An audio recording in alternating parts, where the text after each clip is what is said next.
നമസ്കാരം ഗൈസ്, ആർജിയാണ്. നമ്മൾ രാവിലെ ഇവിടെ കൊരങ്ങന്മാർ ഇറങ്ങിയിട്ടുണ്ട്. ഇന്ന് മൊത്തം പണിയിരുന്ന് തോന്നുന്നു അവന്മാര്.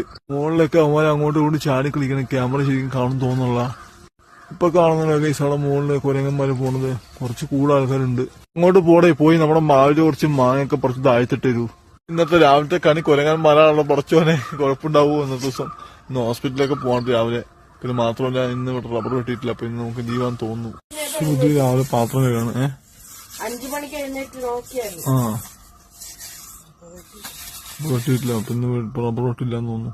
സുധി പാത്രം കഴിട്ട് ഫുഡ് ഉണ്ടാക്കുന്ന പ്ലാൻ. പക്ഷെ നമുക്ക് രാവിലെ നേരത്താണെന്നാണ് ഓടുന്നത്. ഹോസ്പിറ്റലിൽ പോകാറുണ്ട്. അതുകൊണ്ട് നമുക്ക് ഭക്ഷണം കഴിച്ചിരിക്കാൻ സമയമില്ലല്ലോ. രാവിലെ ഇഡലിയും ദോശയും ഉണ്ടാക്കുന്ന ശ്രുതി. കാരണം ഫാസ്റ്റായിട്ട് പണി തീർക്കാൻ വേണ്ടിയാണ്. മാവ് ചീറ്റ. അതുകൊണ്ട് നമുക്ക് ഇഡലിയും ഉണ്ടാക്കിയിട്ട് ദോശയും കൂടി ഉണ്ടാക്കേണ്ടത്. അപ്പുറത്ത് വരല് രണ്ടും കൂടി ഫാസ്റ്റായിട്ട് ഉണ്ടാക്കട്ടെ. അതിനുശേഷം നമുക്ക് കഴിച്ചിട്ട് ഇവിടെ ഇറങ്ങാനുള്ള പ്ലാൻ ചെയ്യാം. ഞാൻ പല്ലേക്കട്ടെ. അപ്പൊ കഴിച്ച് നമ്മുടെ ഇഡലിയും ദോശ ആയിക്കൊണ്ടിരിക്കുകയാണ്. ഇഡലി ഏകദേശം ആയില്ലേ വന്നിട്ട് ഇത്തട്ടായിട്ടുണ്ട്. നമ്മള് ദോശ എടുത്ത് കഴിഞ്ഞാൽ അതും കൂടി അത് കുടിക്കും. ശ്രുതിനെ കുക്ക് ചെയ്യുമ്പോഴേ തീറ്റ തുടങ്ങി. ശ്രുതി അങ്ങനെയാണ് അടുത്ത് തൊട്ടിരുന്ന് ഭക്ഷണം കഴിച്ചുകൊണ്ടിരിക്കുകയായിരിക്കും. ശ്രുതിയുടെ മെയിൻ പരിപാടി അത് കൊരങ്ങാണ്. ശ്രുതി അങ്ങനെ ചമ്മന്തിക്കുള്ള സമയം സെറ്റാക്കി ചമ്മന്തി അരിക്കാൻ വേണ്ടി പോവാണ്. പകുതിയും വായിലാ പോണത് ഇവളുടെ. ശ്രുതിക്ക് പാത്രത്തിന്റെ